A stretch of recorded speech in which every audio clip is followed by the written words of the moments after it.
Hello, my name is Putkonen. Thank you for joining me. And today I'm talking about after enlightenment, there may be frustration and anger.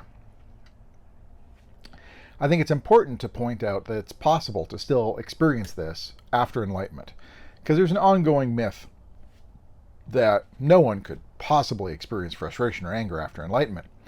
And my go-to example is Nisargadatta Maharaj. He is someone widely considered enlightened, wrote well-known books in non-duality like I Am That, and I don't think there are very many people that would tell me, no, Nisargadatta Maharaj wasn't enlightened. No, everybody pretty much agrees he was enlightened. And if he was enlightened, you should also know he was known for his temper. He would yell and scream at people and sometimes throw them out of his house. And so he once had someone who was visiting ask him, well, isn't this anger suffering? Aren't you suffering due to anger? And he laughed and said, no, I'm not suffering due to anger. This is just the vasanas or samskaras. It's the conditioning of the body executing.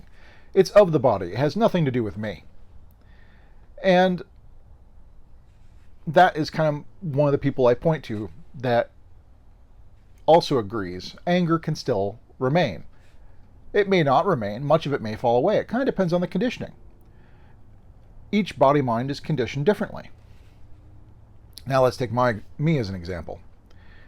Since I was very young, I've had the body's had a very fiery temper, and I think it's almost a family karma almost, or a conditioning that's passed down the line, because the way I get angry, my mom's pointed out that it is exactly like her sister.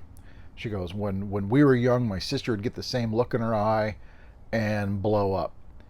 And so even as a young child, I remember my mom telling me, you've got to watch this tendency. You've got this fiery temper, so be aware of it. And it was far worse, of course, in my youth and early adulthood. But it's not like after awakening or enlightenment, it suddenly all disappeared. I would say it's substantially diminished, but there still remains some unseen, uninvestigated conditioning. And so this conditioning, the samskaras and vasanas, still occasionally rear its head. But it has not too much to do with me. But I like looking at it. And I've given this example before, but I was taking a trip in Minneapolis when I was driving. I was trying to take this exit lane. And 394 has 3 lanes of traffic. One of them is an exit lane, the other 2 go downtown. But hardly anybody goes downtown. Everybody's taking the exit. And so this day there was a lot of traffic. And there was 3 lanes trying to cram into this one lane, basically. And I was a couple miles back from the exit, and I was watching car after car cut in. And as I'm watching this, I'm feeling this frustration arise. Now, this is why in this video I'm connecting frustration and anger, because those are not 2 different things, really. Frustration is almost like a low-level anger. But basically I'm feeling this frustration rise, and I know that such thoughts and feelings tend to spiral either upward or downward depending on the nature of the emotion, thought, feeling. And being this frustration was coming up, you could feel it. I could feel it grow. It was just ticking me off more and more by the moment. But as this was happening, I just had kind of the thought. I decided to look at it. I felt it in the body where it was, and I looked at it, observed it, and then I just sent out the question, kind of, where is this coming from? And a memory from, I don't know, it's probably 4 or 5, popped up in my head. And it was when I was in a grocery store with my mom, and how they have, things. It's not like a walled lane, but they've got items in stacks almost, so there's spaces between. But as we're going to the checkout lane, I kind of cut around one of these stacks to get in line, and I guess it was cutting in front of somebody else that was, walking down the lane of stacks to the line, and so it was probably technically a cutting in line, but I'm not sure. I wasn't that aware of what was going on. I just was cutting through. But I remember my mom grabbed me quite firmly on the shoulder and saying sternly, everyone must wait their turn in line. You can't cut in. And when this memory arose, it became quite clear. This was the origin of the frustration. This deeply ingrained in the body conditioning that was as yet really unseen, uninvestigated. But now I'm bringing it to the conscious mind, and I'm going, oh, this is all arising because not so much that they're cutting in front of me. It had nothing to do with me. It wasn't like it was a personal thing that they were doing to me by cutting in. But the feeling was they're breaking the rules. The rule mama taught. And so as I brought this conscious mind, I could see the real, stupidity of it. It's not really a hard and fast rule. A lot of people don't follow it. People cut all the time. And it's kind of stupid to, hold on to this law that I was taught as a child, because it really doesn't apply. So this childhood uninvestigated conditioning was brought to an adult mindset that had a lot of other understanding, with awakening and enlightenment and everything else. So the past knowledge, the past conditioning had to rectify with the current knowledge, and what ended up happening is the conditioning just kind of fell away. I could see the stupidity and futility of it, and the frustration I was feeling as I'm watching cars, because all through this I'm still watching cars cut in front. I'm noticing the frustration just fizzled out. It just went away. And so soon enough, I wasn't frustrated at all. And that frustration has never come back. And so I've been in similar situations since then, and I've watched car after car cut in, and it just doesn't bother me. I don't get frustrated from it anymore. Now, that's just one aspect. The other aspect, of course, is anger, which is a little more extreme. I still have this fiery tendency. And as I think Hawkins in his book Letting Go and stuff talks, some of this stuff is unseen, unexperienced anger in the body. It's just kind of stored. And so, over the years, I've been kind of trying to delve into anything that's stored in the body to fully experience it. So it's not being hidden and repressed anymore. Not that I have to do this, not that it must be removed in order to be considered enlightened or anything, but I just find it entertaining and enjoyable to delve into this stuff to see how much you can let go of. And so I do. And so yeah, occasionally anger, or I might get pissed at something, or and sometimes I look at it and sometimes I don't. I just don't, I don't worry about it. Because the other thing that's changed is it's not what I call a smoldering type emotion. It's not a sticky anger that hangs with you. It doesn't become this emotional baggage. It's more like a lightning strike in that it's here one moment, gone the next, no residual. And so, if something happens and I suddenly feel this wave, this quick wave of pissed off for some reason, it's here and gone, and it's all but forgotten in terms of it doesn't affect me later. It's not like the next time I see the person or the next time I'm in the situation, I'm still carrying this memory on and remembering what happened last time, and I don't have this smoldering anger where, if something happens, I'm not mulling it over and just sitting in it day after day after day and waiting for an apology or whatever. That doesn't happen anymore. It's the flavor of the anger and frustration is different. It's more of it's here and gone, and a lot of times out of curiosity, I'll look at it to see where it came from. And then sometimes that falls away too. Now,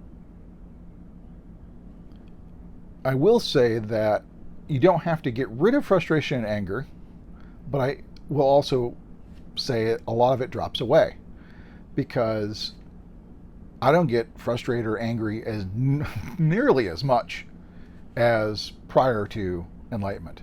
Prior, it was I would say it was much more likely to smolder. It wouldn't be a one-time flash. It would be something that would be sustained over time. And so I've noticed that there's a flavor and duration change, and what little remains is mostly conditioning. Now, I know somebody had asked me to talk about this same topic, and I was planning on doing it.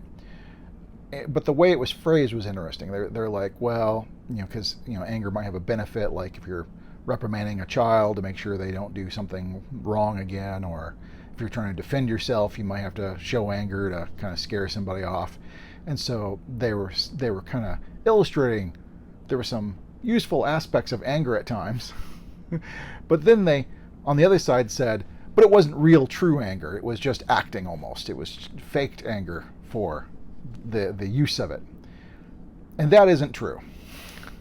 Any method actor, somebody who is trying to act and they have a scene where they got to act angry, as soon as you're acting angry, you feel anger.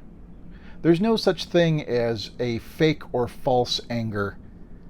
When you feel, if you're trying to even fake anger, you'll feel angry, and then that's true anger again, because that's what you feel. That's what's actually going on. And so, I don't agree with this idea that after enlightenment, people just, the enlightened just fake being angry, but they're not really angry. That's not right either. There is still the feeling of anger. If they are expressing anger, if it looks like they're angry, they feel it. Because that's just the way the physiology works. If you start, acting it out, it changes your breathing, it changes what's going on in the body, and you find yourself feeling angry. And the reason you can so easily feel angry is probably because there's still stored anger or conditioning or other things going on. There's stuff you can tap within the body. And so when it's almost cathartic. What I mean is if you're acting angry, you start feeling angry. But what it's doing is it's drudging up the stored stuff that's in the body. And so I don't believe that you can just truly fake and act out anger and not feel anger and not truly be angry. That's BS in my opinion. Because if someone isn't really angry and they're trying to fake it, it won't really feel like they're angry.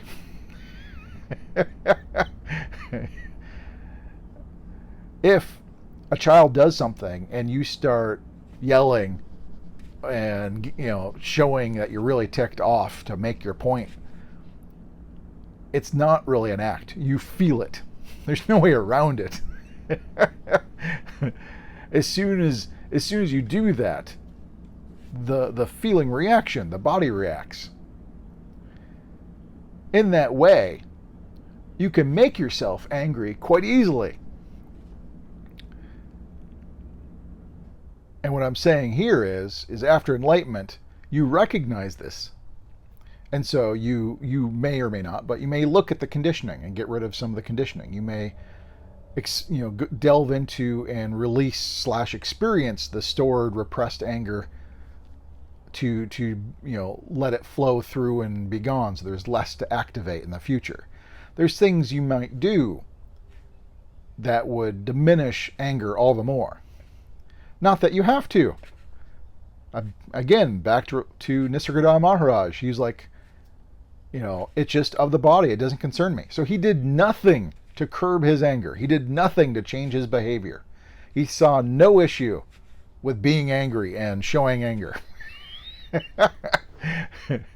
But we have this myth that an enlightened person is like a saint or holy person. And so in that stance, they shouldn't show anger. But let me tell you, an enlightened one is not a saint. An enlightened one is not a holy person. They are fully and freely allowed to be angry. And so, if somebody is constantly on them, nagging them or whatever, and just won't let go, eventually they might just get a little frustrated, and that's perfectly fine. And if the frustration spirals to feeling anger, that's fine. It's not a sign of not being enlightened because there's frustration or anger.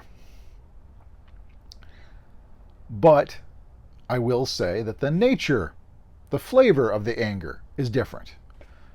It will be there and it'll be gone. I remember my daughter, I think she might even notice this, or at least my wife might have noticed this, that, at times when she was younger, I would get angry or yell at our daughter because of something she was doing repeatedly.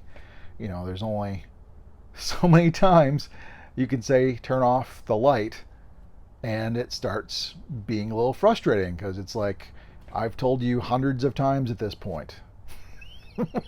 Why can you not remember? And so you get a little frustrated. And so I remember yelling, can't you just turn off the damn light? And, but it was a momentary thing. As soon as that was expressed, it basically, it was a lightning strike. It was here and it was gone. It's not like I was mulling it over in terms of, the next time as soon as I saw our daughter, I was ticked off again. It's not like it re-arose as soon as I saw her. It was the momentary situation. And in that moment, there was a expression based on the conditioning of the body.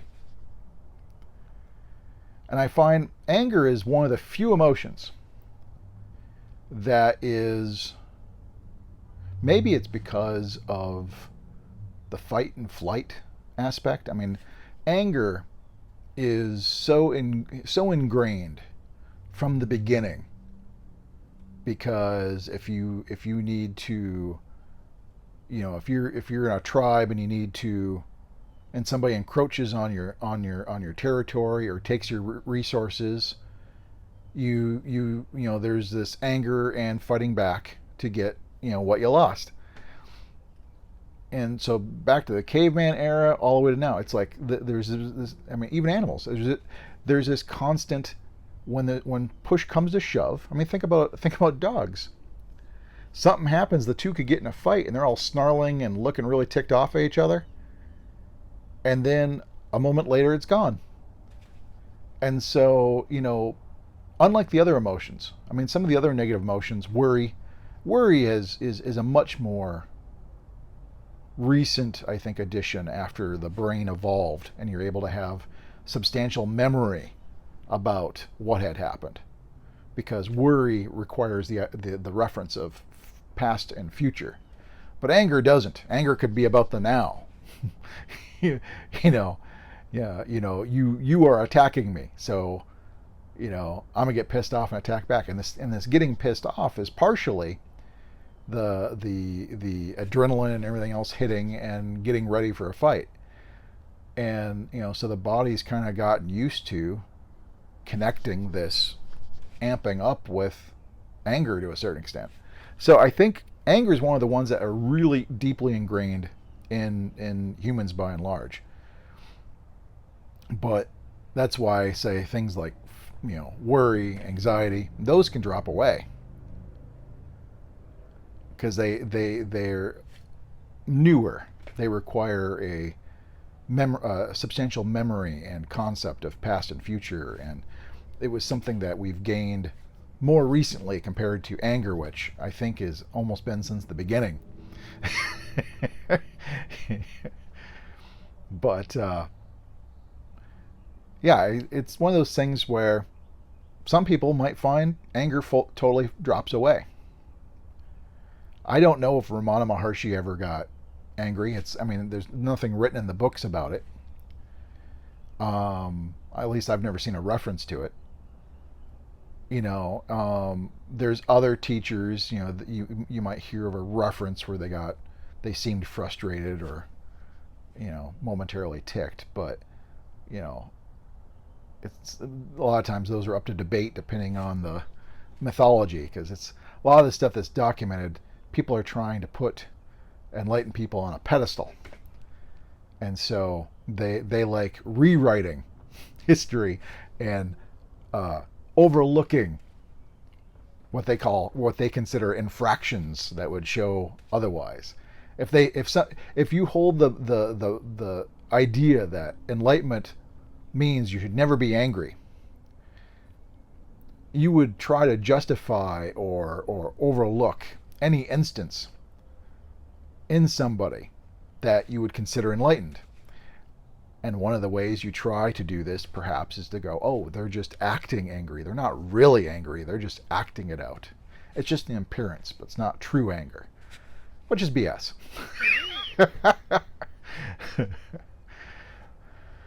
But, I'm hoping with these videos, I'm illustrating that there are certain things that remain, and the potential to feel frustration and anger is one of them.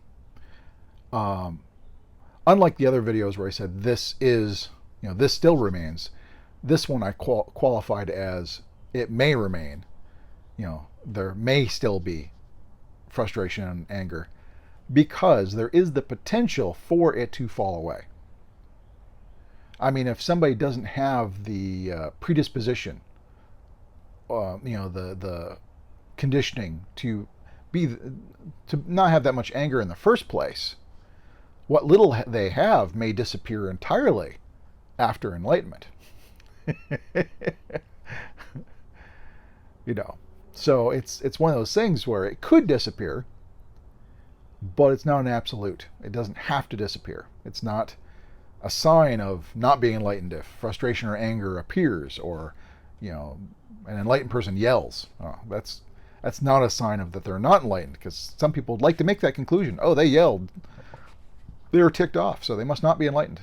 No, it's not as easy as that. There's a lot of conditioning, and not all conditioning is removed after enlightenment. Anyways, if you got any questions, comments, please post below. But until next time, thank you much.